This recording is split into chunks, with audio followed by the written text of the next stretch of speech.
Good morning sir. Morning बेटा। कैसे हो बेटा? ठीक हो? ठीक है। ओके।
हाँ बेटा, पेज नंबर 162 से देखना।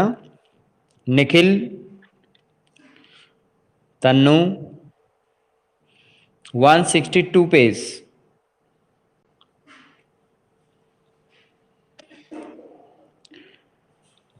मेरी आवाज आप तक पहुंच रही है? Yes sir. ओके, अब देखिए बेटा ध्यान से। इसमें हम यहां से लेके चलेंगे इसको। यहाँ ये पैराग्राफ कल कराया गया था, लेकिन एक बार फिर से रिपीट करा देता हूं मैं। कबीर के विचार संभवतः अवध प्रदेश, उत्तर प्रदेश की सूफी और योगी परंपरा के साथ हुए संवाद और विवाद के माध्यम से घनीभूत हुए। यानी कबीर दास जी के जो विचार थे वो उत्तर प्रदेश के अंदर सूफी संतों से और योगी साधु संतों के साथ में, उनके साथ उनके विचारों में आप आपस में समावेश, एडजस्टमेंट देखने को मिला। उनके किसी की ना किसी मुद्दे पर आपस में विवाद भी रहता था, लेकिन उससे फिर नए नए विचारों को का रूप सामने आया। और इस तरीके से कबीर के जो विचार हैं वो कहीं ना कहीं सूफी संतों से भी प्रभावित हुए, योगी परंपरा से भी थोड़ा बहुत प्रभावित हुए। तो इस तरीके से उनका मिला जुला समागम सामने आया। कबीर की विरासत पर उन अनेक गुटों ने दावा किया।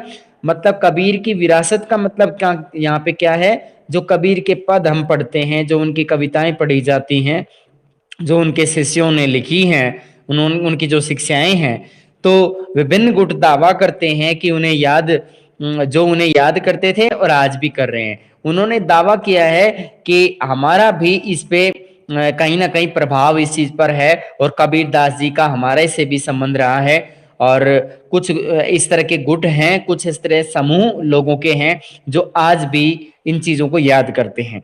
यह तथ्य इस बात से उजागर होता है कि इस विषय पर आज भी विवाद है कि वे जन्म से हिंदू थे। ये क्वेश्चन भी पूछा जाएगा, इंपॉर्टेंट क्वेश्चन है ये, कि ये एक ऐसा क्वेश्चन है, इसमें ये इस तरीके से क्वेश्चन आता है कि कबीर दास जी पे उनके जन्म से संबंधित क्या विवाद है, उसकी व्याख्या करें।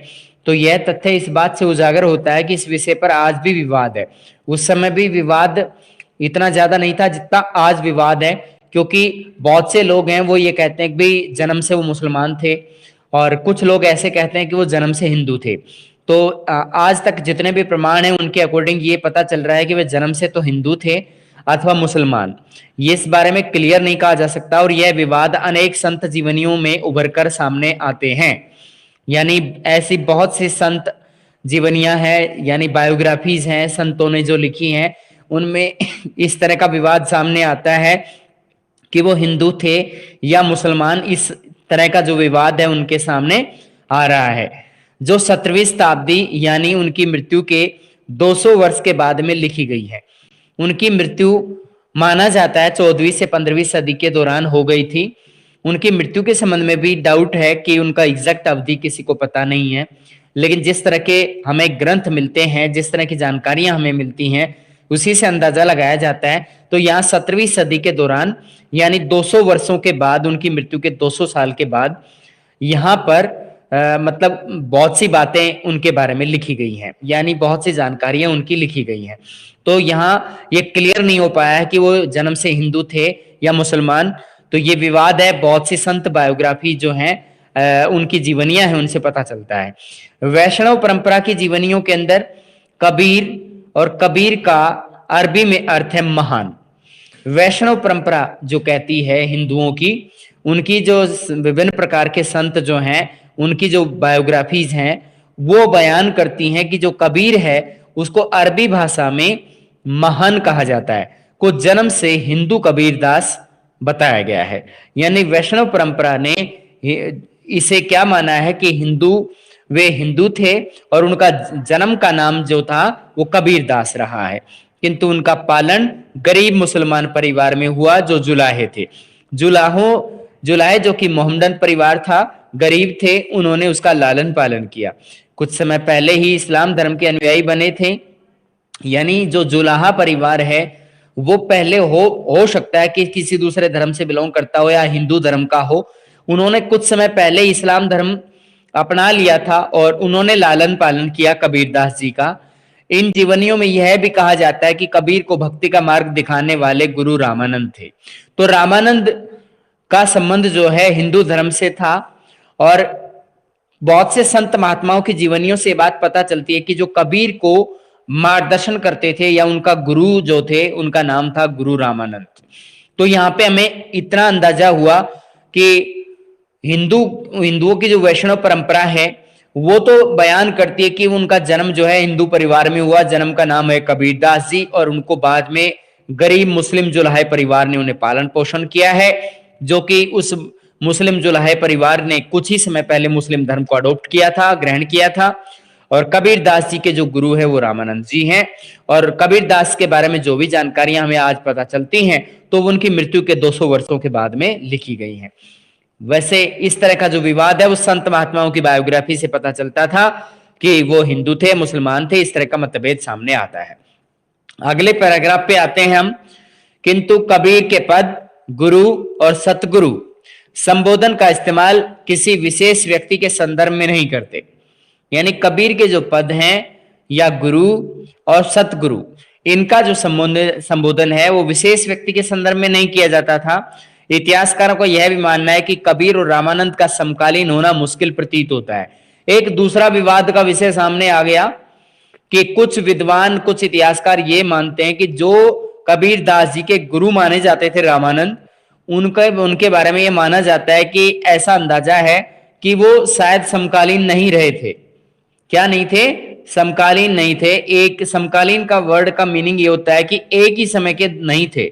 अगर ये एक समय के नहीं थे, रामानंद और कबीर के जीवन अवधियों में बहुत बड़ा अंतर रहा है, तो कुछ इतिहासकार ये मानते हैं कि रामानंद कबीर के गुरु हो ही नहीं सकते, क्योंकि एक समय में ये दोनों नहीं थे। तो ये समकालीन वर्ड का मीनिंग मैंने आपको बताया। तो यहां पर कबीर के जो पद हैं या गुरु शब्द का इस्तेमाल है, सतगुरु शब्द का इस्तेमाल है, वो किसी विशिष्ट व्यक्ति के अर्थ में नहीं होता है जब तक कि उन्हें बहुत ही लंबी आयु ना दे दी जाए। यहां पे ये पता चलता है कि अगर रामानंद को बहुत ही लंबी आयु प्रदान की जाती है तब तो ऐसा हो सकता है कि वे कबीर के गुरु हो सकते हैं, अन्यथा नहीं हो सकते। तो लंबी आयु कितनी हो सकती है?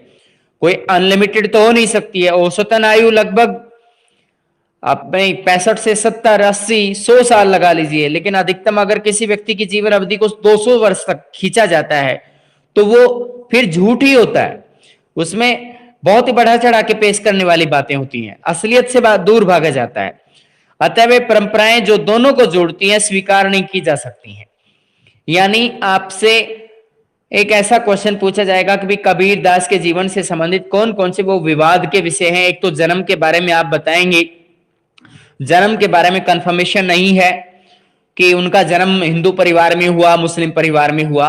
दूसरा विवाद का विषय रामानंद के विषय में जरूर बताएंगे आप कि उनका जन्म, यानी उनका जो गुरु था वो रामानंद को माना जाता है, लेकिन बहुत से इतिहासकार इसका अपोज करते हैं, विरोध करते हैं, क्योंकि उनका दोनों की अवधि समकालीन नहीं है। बहुत लंबी आयु अगर रामानंद को प्रदान की जाती है तभी संभव हो सकता है कि कबीर उनके शिष्य बन सकते हों, लेकिन ये दोनों परंपराएं हैं वो जोड़ी नहीं जा सकती हैं। ये वे परंपराएं जो दोनों को जोड़ती हैं, दोनों कौन, कबीर और रामानंद, इन दोनों को जोड़ती हैं, स्वीकार नहीं की जा सकती हैं। बहुत से विद्वान कहते हैं कि ये बिल्कुल झूठ है, ये बढ़ा चढ़ा के पेश किया गया है, किंतु उनसे अवश्य पता चलता है कबीर की विरासत बाद की पीढ़ी के लिए कितनी महत्वपूर्ण थी, कि कबीर ने जो कुछ भी सिखाया, कबीर दास के जो पद थे, कबीर ने जो शिक्षाएं लोगों को प्रदान की हैं, कबीर ने जो उपदेश दिए हैं, तो उनका आने वाली पीढ़ी के लिए कितना बड़ा उन्होंने मार्गदर्शन दिया है, कितना ज्यादा वैल्यूएबल है वो, कितनी इंपॉर्टेंस है उस बात की, ये चीज बहुत ही महत्वपूर्ण है। तो यहां तक हमने पढ़ा किसके विषय में, कबीर दास जी के विषय में, कबीर की जीवनी के विषय में, कबीर के संबंध में जो जो विवाद उभर कर सामने आए, उनके जन्म से संबंधित, उनके गुरु से संबंधित जो विवाद हैं वो आए हैं सामने, उनको हमने पढ़ लिया है। अब आगे हम पढ़ेंगे बाबा गुरु नानक देव जी के विषय में और पवित्र शब्द के विषय में। बाबा गुरु नानक 1469 में उनका जन्म हुआ, 1539 में उनकी मृत्यु हुई। याद रखिए बेटा इनकी अवधि को, जिस तरह से इसकी अवधि लिखी गई है उस तरह की अवधि जब हमने कबीर दास की जीवनी को पढ़ा तो उसके अंदर कहीं ऐसी कोई डेट नहीं आई। क्यों नहीं आई? क्योंकि उसके बारे में, उनके जन्म के बारे में बहुत से विद्वान इतिहासकार एकमत नहीं हैं। इसके बारे में जो जो 3 परंपराएं खास तौर पे परिपाटियां विकसित हुई हैं, कबीर के बारे में जानकारी प्रदान करती हैं, कबीर बीजक, कबीर ग्रंथावली और आदि ग्रंथ साहिब, इन तीनों के विषय में आप अच्छे से पढ़ें। इसको कबीर के पद के नाम से भी जाना जाता है। और कबीर दास के कुछ विचार हैं जो मुस्लिम धर्म से भी थोड़ा बहुत प्रभावित होते हैं, उनको भी आप पढ़ें। कबीर की रचनाओं को कुछ अलग अलग भागों में बांटा जाता है, जैसे उलटबासी कहा जाता है, उल्टी कही हुई उक्तियां, और दूसरा विवरण बताया था उलटबासी के अलावा दूसरा रचनाएं बताओ। कबीर के पद भी कहे जाते हैं, निर्गुण भक्ति संत थे कबीर। कबीर एक रहस्यवादी अनुभूतियों को प्रकट करते थे। यहां मुसलमानों के अकॉर्डिंग सारी बातें इसमें हैं, लेकिन कुछ बातें हैं जो मुसलमानों से ग्रहण, यानी वहां उनसे प्रभावित हैं। अल्लाह, खुदा, हजरत, पीर, इस तरह के शब्दों का इस्तेमाल करते हैं कबीर। लेकिन वेदांत दर्शन के अकॉर्डिंग उन्होंने बताया भगवान अदृश्य हैं, किसी को दिखाई नहीं पड़ते हैं, निराकार है, उसका कोई आकार नहीं है, ब्रह्मा का अंश है भगवान, या मनुष्य जो है ब्रह्मा ने सभी मनुष्यों को बनाया है, और आत्मन यानी आत्मा स्वरूप है, उसको कोई अनुभव नहीं कर सकता है। अब आगे चलते हैं बाबा गुरु नानक देव जी के विषय में। आगे बाबा गुरु नानक देव जी का जन्म एक हिंदू व्यापारी परिवार में हुआ। उनका जन्म स्थल मुख्यतः इस्लाम धर्मावलंबी पंजाब के ननकाना गांव, जो कि रावी नदी के पास था। याद रखिए ननकाना गांव जो है वो कौन सी नदी के पास है? रावी नदी के पास है। आज के समय में ननकाना गांव कहां पर पड़ता है? ये पाकिस्तान के अंदर पड़ता है। तो यहां पर ये बताया गया है उनका जो जन्म स्थल है मुख्यतः इस्लाम धर्मावलंबी, यानी जो इस्लाम के अनुयायी थे, इस्लाम के धर्म को उन्होंने अपनाया हुआ था, उस धर्म के अंदर पंजाब के अंदर, जो पाकिस्तानी पंजाब है उसके अंदर ननकाना गांव है, वहां पर इनका जन्म हुआ। उन्होंने जन्म से ही फारसी, उसके कुछ समय बाद फारसी पढ़ना शुरू किया, फारसी पढ़ी उन्होंने। लेखाकार के कार्य का प्रशिक्षण प्राप्त किया। लेखाकार होता है अकाउंटेंट का काम उन्होंने सीखा, उसके कार्य की ट्रेनिंग उन्होंने ली। उनका विवाह छोटी आयु में हो गया था, किंतु वह अपना अधिक समय सूफी और भक्त संतों के बीच में गुजारते थे। याद रखिए इनकी शादी छोटी आयु में हुई है। इनको वैराग्य इन्होंने धारण कर लिया था, सूफी संतों में, भक्त संतों के बीच में अपना अधिकतर समय गुजारते थे। उन्होंने दूर दराज की यात्राएं भी की, बहुत दूर दराज दूसरे देशों की भी यात्राएं की अनुभव प्राप्त करने के लिए। बाबा गुरु नानक का संदेश उनके भजनों से, उनके उपदेशों में निहित है। जो उन्होंने भजन गाए हैं, जो उनके उपदेश दिए हुए हैं, उनके जरिए उनकी शिक्षाएं हमें मिलती हैं। कौन कौन सी वो शिक्षाएं हैं वो इस पैराग्राफ में हम पढ़ने वाले हैं। इनसे पता लगता है कि उन्होंने निर्गुण भक्ति का प्रचार प्रसार किया। निर्गुण भक्ति कैसी होती है? जिसमें भगवान का स्वरूप निराकार या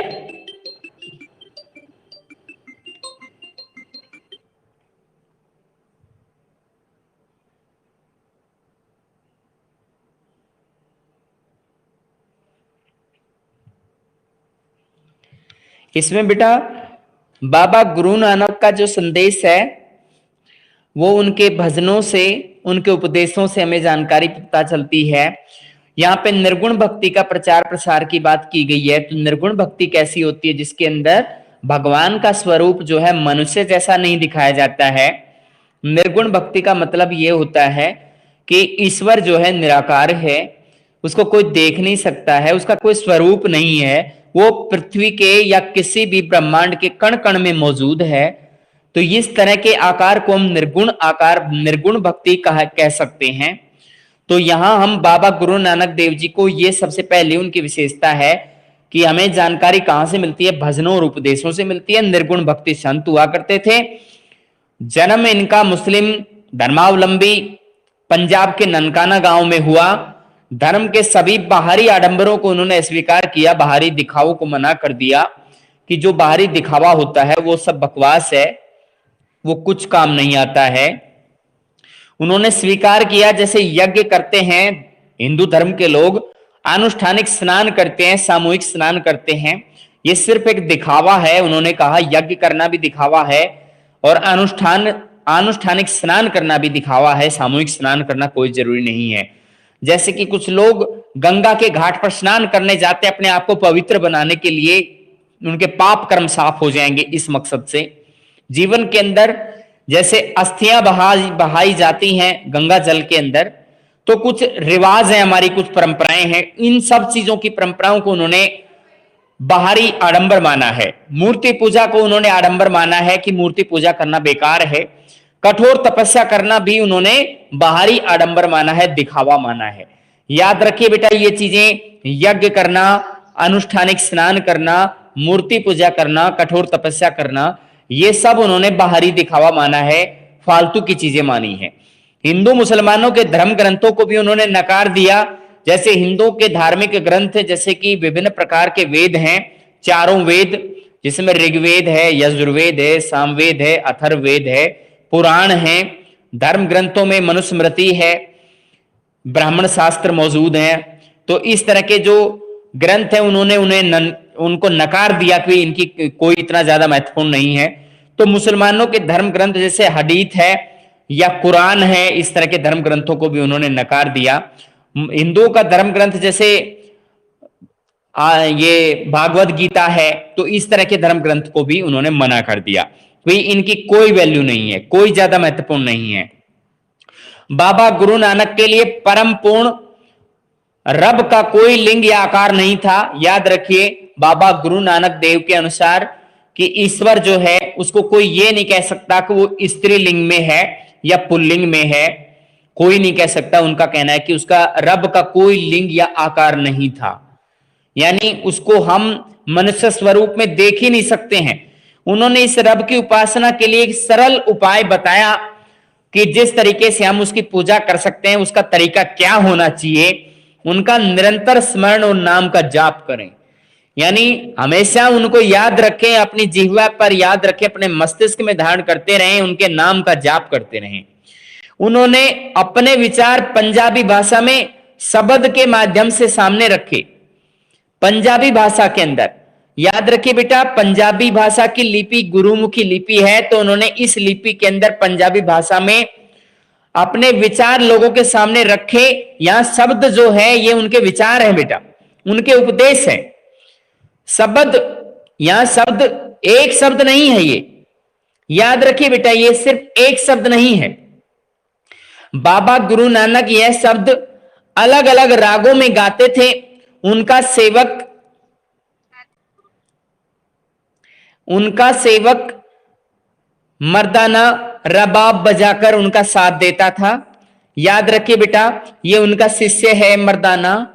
ये हमेशा रबाब एक वाद्य यंत्र होता है जो गुरु नानक के साथ में रहता था और उनके साथ रबाब बजा करके उनका साथ देता था और गुरु नानक देव जी अपने राग या उपदेश लोगों को सुनाते रहते थे।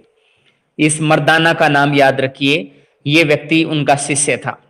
बाबा गुरु नानक ने अपने अनुयायियों को एक समुदाय में संगठित किया, यानी उन्होंने एक समूह बनाया अपने सभी अनुयायियों को कि आप अपने समाज को एक अलग से संगठित करके रखिएगा। सामुदायिक उपासना संगत के नियम निर्धारित कर दिए। सामुदायिक उपासना का मतलब पूरा समुदाय मिल करके उपासना करेगा, और उसे उन्होंने नाम दिया संगत। समुदाय पूरा कंप्लीट मिल करके पूजा करेगा, भगवान को याद करेगा, नाम स्मरण करेगा, नाम का जाप करेगा, भगवान के निराकार स्वरूप की पूजा करेगा। तो उन्होंने ये कहा, उसके लिए नियम निर्धारित कर दिए। जहां सामूहिक रूप से पाठ होता था, सब मिल करके पाठ करते थे। पाठ का मतलब होता है एक व्यक्ति पढ़ करके कोई चीज, यानी धार्मिक जो बातें हैं वो लोगों को सुनाता है, और उसके बाद में उनसे शिक्षाएं ग्रहण करते हैं उनके शिष्य, उनके अनुयायी। उन्होंने अपने अनुयायी अंगद को अपने बाद गुरु पद पर आसीन किया, यानी गुरु नानक ने अपनी पदवी या फिर अपना जो पद है वो किसको स्थानांतरित किया है, या अपनी जो धार्मिक गद्दी है जिसे हम कहें, तो वो किसको प्रदान की है, अपना उत्तराधिकारी किसे घोषित किया है, अंगद को। याद रखिए, अंगद नाम का ये व्यक्ति है जिसको उन्होंने अपना गुरु पद पर आसीन किया, यानी अगला गुरु ये होगा, ये बताया।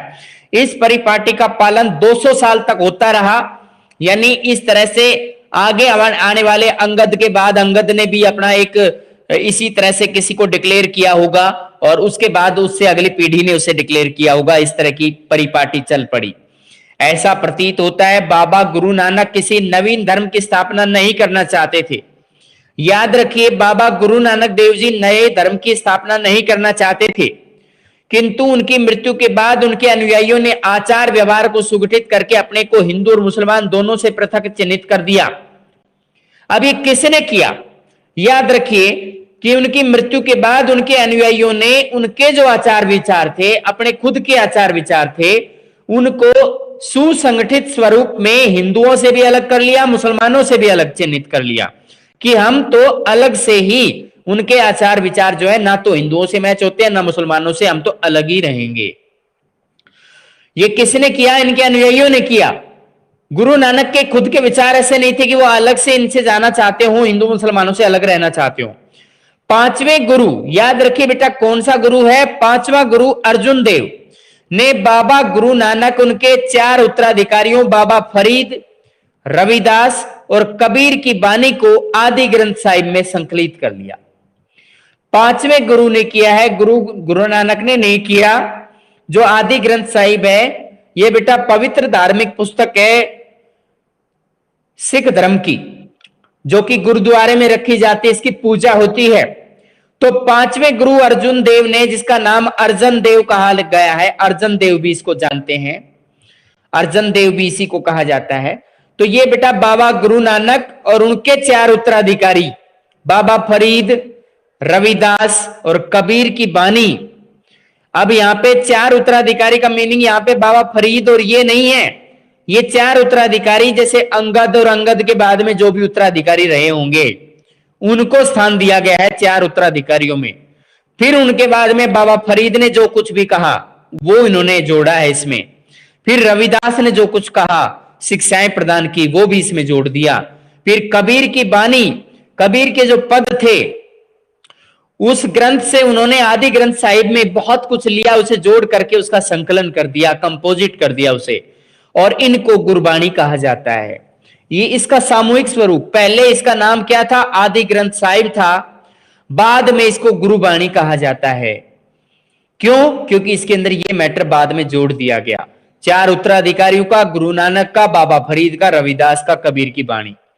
और ये अनेक भाषाओं में रचे गए, इनको दूसरी भाषाओं में भी ट्रांसलेट करके दो लोगों को पता चला, बताया गया, शिक्षाएं ग्रहण कराने के लिए उनको मोटिवेट किया गया। 17वीं शताब्दी के उत्तरार्ध में 10वें गुरु गोविंद सिंह जी ने 9वें गुरु तेग बहादुर की रचनाओं को भी इसमें शामिल किया। अब ये याद रखिए बेटा, ये किसने किया है? ये कौन सा गुरु जी है? ये 10वां गुरु जी है। आपको सभी गुरुओं के नाम याद करने की जरूरत नहीं है। जो महत्वपूर्ण गुरु हैं वो आपके एनसीईआरटी में इनके नाम बाकायदा आ रहे हैं, इनके काम आ रहे हैं। 17वीं सदी के दौरान 17वीं शताब्दी का जब अंत होने को था, उस समय 10वें गुरु गोविंद सिंह जी, उन्होंने 9वें गुरु तेग बहादुर की रचनाओं को भी इसमें शामिल किया।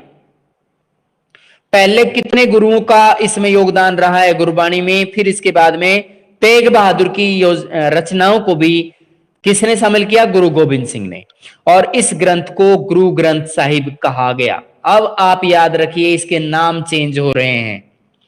सबसे पहले इसका नाम था आदि ग्रंथ साहिब, यहां पे आप देख सकते हैं। जब तक बाबा गुरु नानक देव जी, 4 उसके उत्तराधिकारी बाबा फरीद, रविदास, कबीरदास की बानी को आदि ग्रंथ साहिब में संकलित किया गया।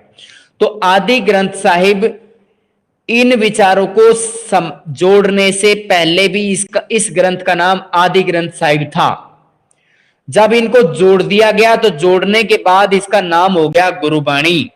याद रखिए बेटा, ये जो गुरु नानक के विचार, 4 उत्तराधिकारी बाबा फरीद, रविदास, कबीर की बाणी को जोड़ने के बाद इसको कहा गया गुरुबाणी। फिर इसको अलग अलग भाषाओं में ट्रांसलेट करके लोगों तक पहुंचाया गया। फिर 10वें गुरु गोविंद सिंह जी ने 9वें गुरु तेग बहादुर की जो भी रचनाएं थी, जो उन्होंने कहा था, लिखा था, उसको इसमें शामिल कर लिया गया।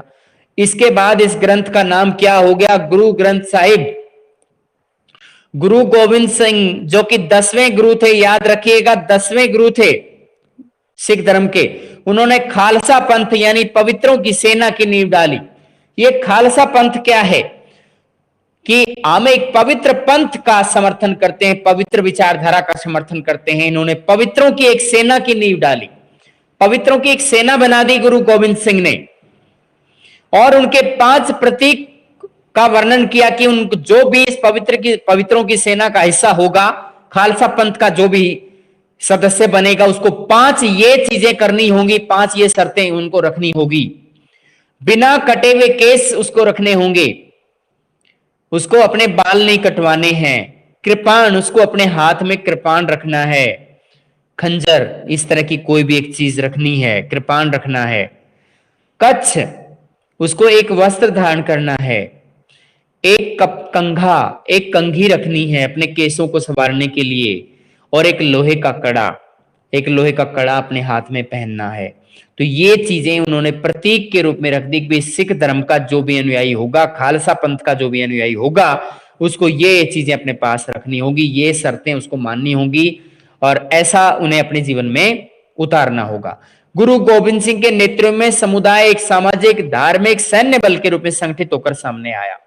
इससे पहले सिख धर्म के लोग सामाजिक रूप से संगठित नहीं हो पाए थे, धार्मिक रूप से नहीं हो पाए थे, सैन्य बल के रूप में इकट्ठे नहीं हो पाए थे, और अब गुरु गोविंद सिंह ने इनको एक शक्तिशाली सेना के रूप में गठित कर दिया, धार्मिक संगठन के रूप में गठित कर दिया, सामाजिक संगठन के रूप में गठित कर दिया।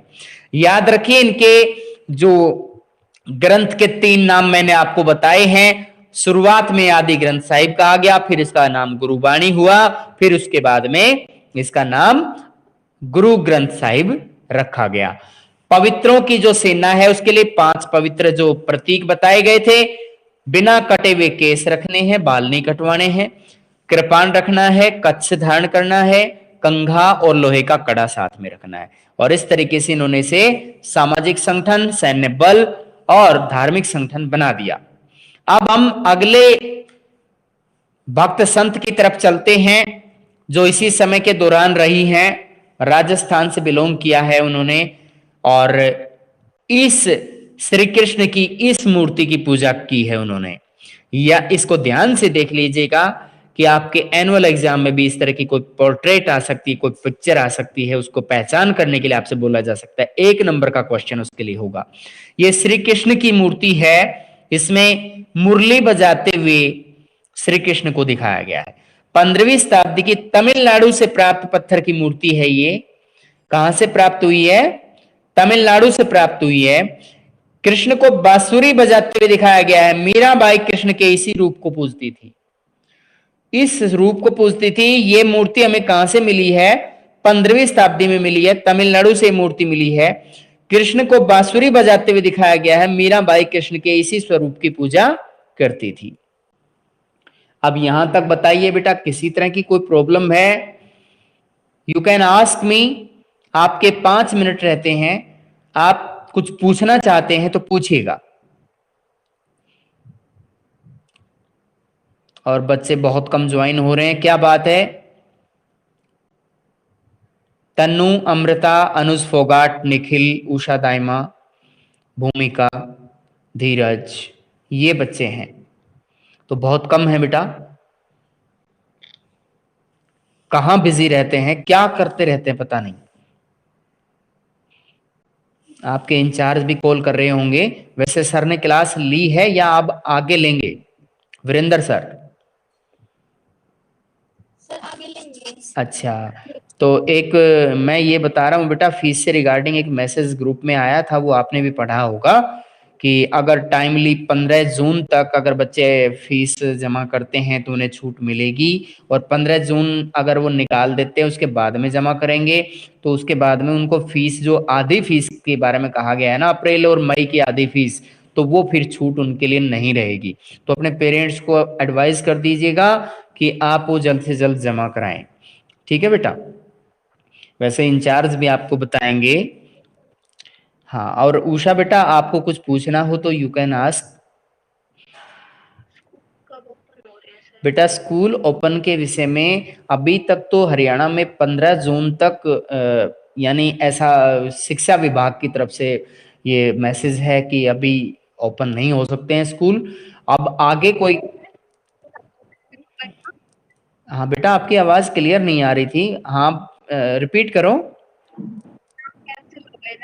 यस, हाँ, जो आउट गोइंग 12th क्लास है उनके एग्जाम कैंसिल हैं, और उनका उनके लिए सेम जैसे अपने 10th के लिए ऑब्जेक्टिव क्राइटेरिया निर्धारित किया गया था वैसा ही उनके लिए होगा। और ये कल शाम को डिसीजन लिया गया है, मतलब प्रधानमंत्री मोदी भी उस मीटिंग में थे, और अपने जो शिक्षा मंत्री हैं, हमारे देश के शिक्षा मंत्री, वो फिलहाल बीमार चल रहे हैं, वो हॉस्पिटल में हैं। और बाकी कुछ सीबीएसई के ऑफिसर्स थे, काफी काफी मेन जो अधिकारी थे, जिसमें प्रकाश जावड़ेकर थे, और अपने बाकी स्मृति ईरानी वगैरह बहुत से लोग थे वहां पर, और नितिन गडकरी वगैरह, और गृह मंत्री राजनाथ सिंह, ये अपना जो मेन इनका वो है, जो मेन लीडर है अपने बीजेपी के अंदर, तो वो भी वहां पे थे, और उन सब ने मिलकर डिसीजन लिया है, और वो मतलब पूरे भारत में इसका स्वागत किया गया। लेकिन कुछ लोग हैं जो जैसे आरएसएस है, राष्ट्रीय स्वयंसेवक संघ, उन्होंने कहा है कि भी एग्जाम कराने चाहिए थे, लेकिन उसके एक समूह से ऐसा कुछ फर्क नहीं पड़ेगा, ये डिसीजन सही लिया गया है। 14 लाख बच्चे सेंटर पे पूरा पूरा। नेक्स्ट ईयर भी आया तो हमारे भी कैंसिल हो जाए। अरे बेटा ऐसा मत सोचो, ऐसा कुछ नहीं होगा, आप कंट्रोल इसको तुरंत करेंगे। अब आपका देख लेना, हर हाल में आपके ये स्कूल खोलने की तैयारियां चल रही हैं, बहुत जल्द खुल जाएंगे, और आप अपनी पढ़ाई को, हाँ हाँ, डेफिनेटली डेफिनेटली विश्वास कीजिए बेटा, क्यों नहीं होगा, क्योंकि आप भी तो इससे प्रभावित हो रहे हो। अभी अप्रैल से आपका सेशन स्टार्ट हुआ है, अप्रैल चला गया, मई चला गया, धीरे धीरे करके जून भी, तो हम मान लीजिए कि एक मंथ की तो अब हमेशा ही छुट्टी होती है, तो अगर उसको वो करें तो 2 महीने तो डेफिनेटली बच्चे प्रभावित हो गए। अब 2 महीने का पूरे साल में बहुत बड़ा इंपैक्ट होता है, तो उस चीज को ध्यान में रखेंगे, ऐसी कोई बात नहीं है, डेफिनेटली उस तरह का मैसेज आएगा जैसा लास्ट ईयर आ गया था। हाँ, और उसके लिए घबराइए मत ना, बिल्कुल थोड़ा बहुत तो रिड्यूस करेंगे। हाँ, इतना है कि बेटा आप बिल्कुल ऐसा मत सोचिए कि तुम्हारे साथ ऐसा होगा, बेटा पॉजिटिव वे में लेके चलो, मेहनत करो, और हमेशा ऐसा नहीं होता, तुम्हें मेहनत करनी है, अपनी पढ़ाई पे ध्यान दो, और ये कोई तरीका अच्छा नहीं है। कहीं आप ये सोच रहे हो कि ये ऐसे पास कर दिए जाएं, ऐसे कैंसिल हो गया, बेटा बहुत बड़ी मजबूरी है, ये पेंडेमिक नहीं फैलता तो कौन करने वाला था? तुम्हें पता है बच्चों के करियर का सवाल होता है, आगे यूनिवर्सिटीज में एडमिशन लेंगे, किस लेवल पे उनको ले लेंगे। और देखना कुछ बच्चे हैं जो मान लो इस तरह के कोविड की वजह से वो पास भी हो जाते हैं, तो कोई बड़ा बेनिफिट नहीं होगा आगे। तुम्हें पता है हर जॉब के अंदर कंपटीशन टेस्ट रखा हुआ है। अरे ज्ञान ही नहीं है तो क्या करेंगे वो? तो ये कोई तरीका मैं नहीं मानता इसको ठीक। वैसे चलो मजबूरी है बेटा गवर्नमेंट की वैसे भी। तो यहां तक का बेटा ये टॉपिक आप पढ़ के आना, ठीक है? वैसे इतना हार्ड टॉपिक नहीं है। बाबा गुरु नानक देव जी के विषय में और कबीरदास जी के विषय में जितना बताया है उसको सही तरीके से पढ़ना है। और बहुत जल्द आपके स्कूल खुल जाएंगे, ऐसी कोई वो नहीं है। अब एक बार इसको कंट्रोल कर लेते, सभी बच्चों को वैक्सीन लग जाए एक बार, तो उसके बाद तो काफी कुछ बदलाव होगा। वैक्सीन की भी तो दिक्कत है ना बेटा, वो भी नहीं मिल पा रही है, बड़ी दिक्कत हो रही है। तो बेटा आप यू कैन लीव नाउ।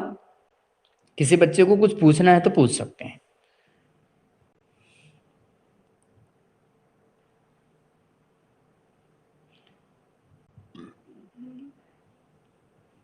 हाँ बेटा उषा कुछ पूछना है तो पूछो। निखिल, अनुज, कुछ पूछना है बेटा?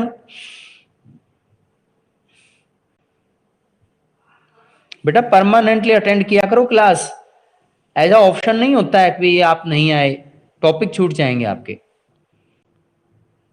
You can leave.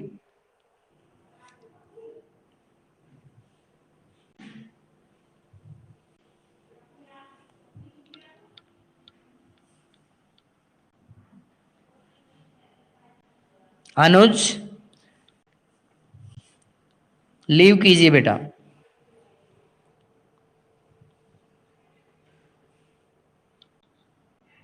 अनुज